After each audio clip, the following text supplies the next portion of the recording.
Hello everybody, Tai Chi Twins here. My name's Jeremy Rorty. And I'm Joshua Rorty.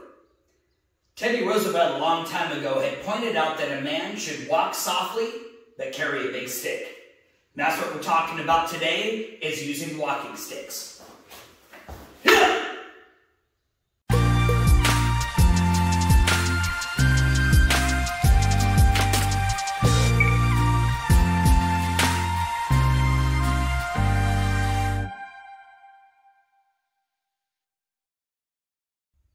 Throughout history, it's known that there's rulers out there that have tried to take the weapons away from the common people just so that they don't have a way of fighting back or causing violence. And so swords, guns, things like this are regulated, but it's hard to regulate a walking stick. Number one, a lot of people need walking sticks for mobility. And number two, they grow on trees and bushes, so literally you can find them everywhere. And I literally use the word literally, figuratively, like a crazy person. Okay, cut that out. In today's modern age, you don't even have to walk out into the forest to find a staff. You could just walk down to a hardware store and spend about 15 to 20 bucks and make your own. If you'd like to see how we put this staff together and details about what's inside this survival staff, leave a comment down below. We'll do a separate video for that. But mainly to bring up that the staff was mainly used as a tool. I mean, you're carrying two buckets of water. Would you rather carry one in each hand, or would you rather put the staff over your shoulder and stick a bucket on each side? Like he was mentioning, a lot of people use it for mobility. So with that in mind, as long as it doesn't look like a weapon, you can carry a walking staff even today's day and age downtown, and people won't harass you. In a lot of modern martial arts, this is the very first weapon you're going to use. But there's a big difference between having a staff as a weapon and using a staff as a tool that doubles as a weapon. First of all, if I'm walking around with this thing and he's threatening me and all of a sudden I step back like this, he knows it's a weapon. I just lost my ace card. But there are some more subtle ways. For instance, if he's threatening me, I can step with this staff as a barrier between him and me. If he's trying to punch me, all I have to do is lean my staff one way or the other, and I've got blocks happening just right in this range. Blocks that could probably really hurt if I did them hard. Now, if I want to strike him, I've got a couple interesting ways I can do it. I can either kick the bottom part out, and that comes down at the top of his head. He didn't even see that coming. Or, if he's looking at my eyes, I can kick the bottom part up, and that can go right between his legs, and he didn't see it coming. Once I finish this technique, now I can come back as a weapon. I've hit him with it. The jig's up. He already knows it's a weapon. Now I can defend myself with a weapon. So let's focus more on what makes a walking staff such a handy tool. Now, I've had various injuries, so most of the time when I go out hiking, I've got my trusty walking staff with me. This one's a nice heavy one. It's made out of madrone, so if I needed to use this as a weapon, it would make a very good weapon. But here's the thing, even though it's heavy, I don't have to pick it up every time. All I do is I just pick it up a little bit, and I let the staff itself swing back and forth. I'm not actually having to move the staff. I'm letting gravity do that for me. And while I'm walking with the staff, I usually have a heavy backpack on. So now that I have a third contact point besides my 2 feet, some of that weight can be distributed from my back and my legs out to my arms and to the staff. Even sometimes when I'm wanting to take a break, if this staff is the right height, I found myself a lot of times just putting it in front of me and leaning on the staff so I don't have to sit down and stand back up or take my backpack off.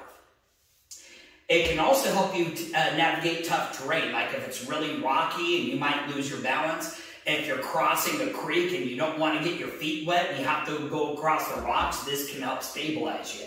If you have to go through the creek, you would walk with the creek downstream or upstream coming down towards your back, downstream going that way, and you can use the staff in front of you to make sure that the creek doesn't push you over.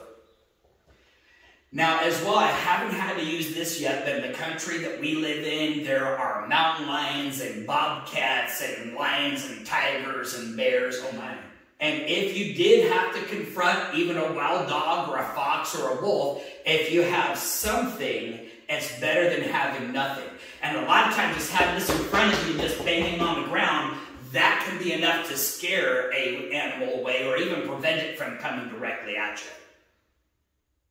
As far as using these walking sticks as tools, besides helping me distribute weight and keep my balance, it can also be really useful for carrying things. If I have this bag that I'm carrying, my hand's getting tired, I can just put it over the end of my staff, throw it over my shoulder, and now it's kind of acting more like a backpack. Hobo style backpack. Hobo style, right? If I have 2 loads, we can do this more of a bucket style.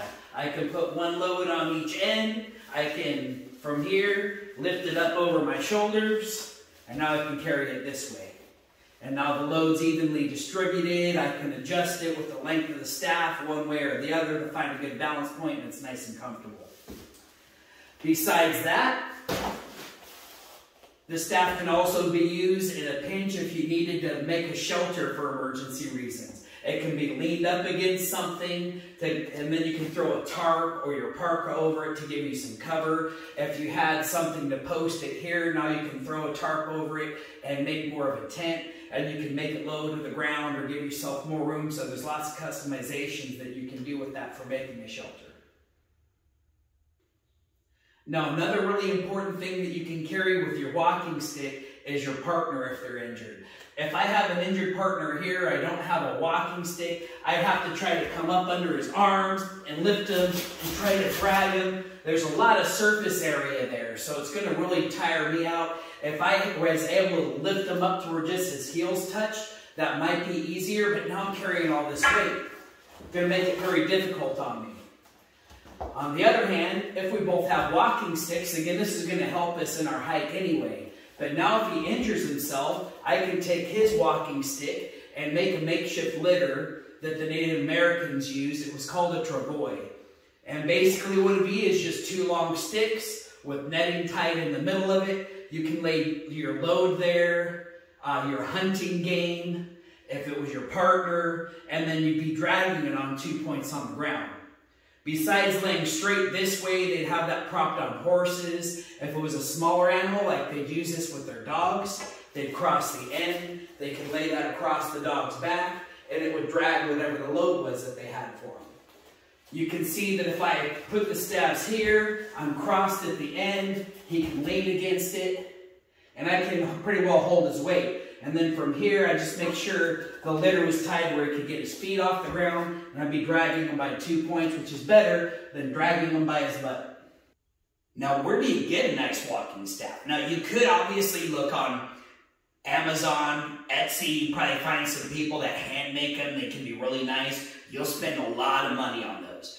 If you go down to your local pharmacy, right where they keep the canes, you'll probably see some hiking staffs, even some that are made out of aluminum that are collapsible if you need them to be longer or shorter. But you don't have to spend money on it. You could just walk out into a forest. They're everywhere. Just be careful of what forest you go out to. A lot of national forests, they don't like you pulling sticks out of the forest. So make sure you're either on private land or you're on public land when you're taking it. And then customizing your walking stick can go from something very simple to something very complex. For instance, this is a walking stick that I found one time while we were doing a camp out. I really liked it. It was a madrone stick. I liked the length of it, how straight it was. I liked how this handle was curved and fit perfectly in the palm of my hand. And so all I really did to customize it was just sand it off, take out some of the outside bark, but then I also fire hardened the tip. That way when I was walking around with it, it didn't damage the wood too much. Another example would be this, where somebody did some carvings in the middle of it. They put a deer antler on the end to use as a handle, and then they just put a foot from a walking cane on the very bottom to help give some friction and some stability.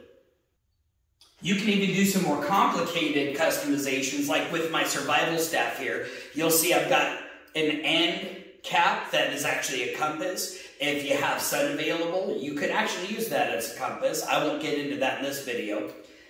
The hand wrap right here, I braided very easily to come apart as far as I need it to in case I need to use any of this 50 feet of paracord.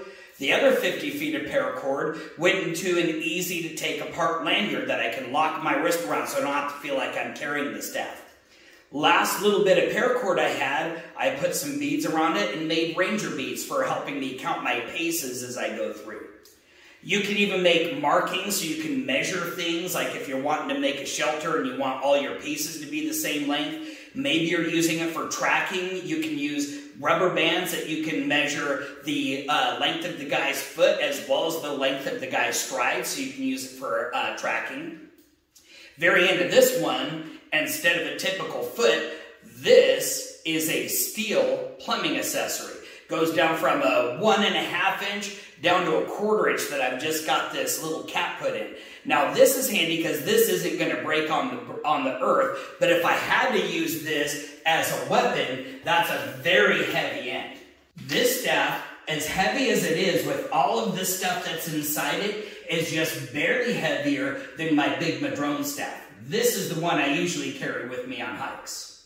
Thanks for watching our video. If you enjoyed it, like it, and make sure to share that with a friend. Click the subscribe button and then hit that notification bell so you can catch our next exciting video.